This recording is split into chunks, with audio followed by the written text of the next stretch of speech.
दिवाली पर लक्ष्मी गणेश का पूजन क्यों किया जाता है? एक समय की बात है जब किसी वैरागी साधु को राजाओं की तरह सुख भोगने की लालसा होने लगी, इसलिए वह लक्ष्मी जी की आराधना करने लगता है। उस साधु की आराधना से प्रसन्न होकर लक्ष्मी जी उसे दर्शन देती है और साधु को वरदान देती है कि उसे सम्मान और उच्च पद प्राप्त होगा। वह साधु दूसरे दिन राजा के दरबार में पहुंच जाता है और वरदान के अभिमान में राजा को सिंहासन से धकेल देता है। साधु का राजा के साथ ऐसा व्यवहार देखकर उनके सिपाही साधु को पकड़ने के लिए उसकी तरफ दौड़ते हैं, लेकिन तभी राजा के मुकुट से एक काला नाग निकल जाता है। यह देखकर सभी चौंक जाते हैं और सभी उस साधु को ज्ञानी, संत और चमत्कारी समझने लगते हैं। वहां दरबार में मौजूद सभी उस साधु की जय जयकार करने लगते हैं।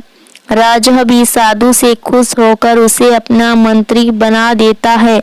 साधु के मंत्री बनने पर राजा उसे निवास के लिए एक महल देता है, जहां वह शान के साथ रहने लगता है। कुछ समय बाद एक दिन साधु राजा के हाथ पकड़कर उसे दरबार से खींचते हुए बाहर ले जाता है। यह देखकर उसके दरबारी भी पीछे पीछे भागने लगते हैं। सभी के दरबार से बाहर निकलते ही भूकंप आता है, जिससे महल खंडर बन जाता है। सबको लगता है कि साधु ने उनकी जान बचाई।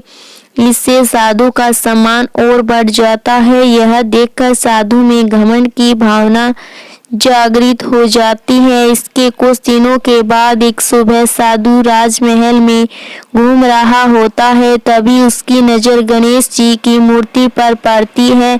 साधु को वह प्रतिमा अच्छी नहीं लगती तो वह उसे हटवा देता है। इससे गणेश जी साधु से रुष्ट हो जाते हैं और उसकी बुद्धि भ्रष्ट कर देते हैं। इस कारण वह हर काम उल्टा पुल्टा करने लगता है।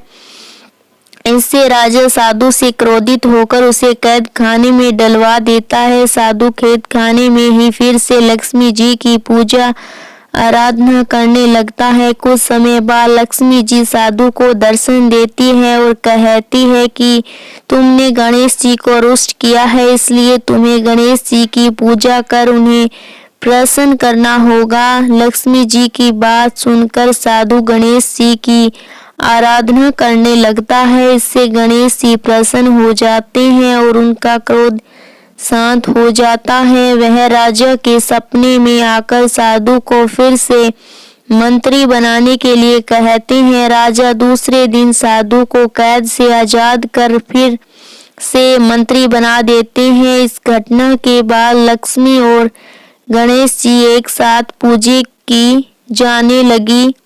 लक्ष्मी जी धन की देवी है तो गणेश जी को बुद्धि को संयम में रखने वाला माना गया है।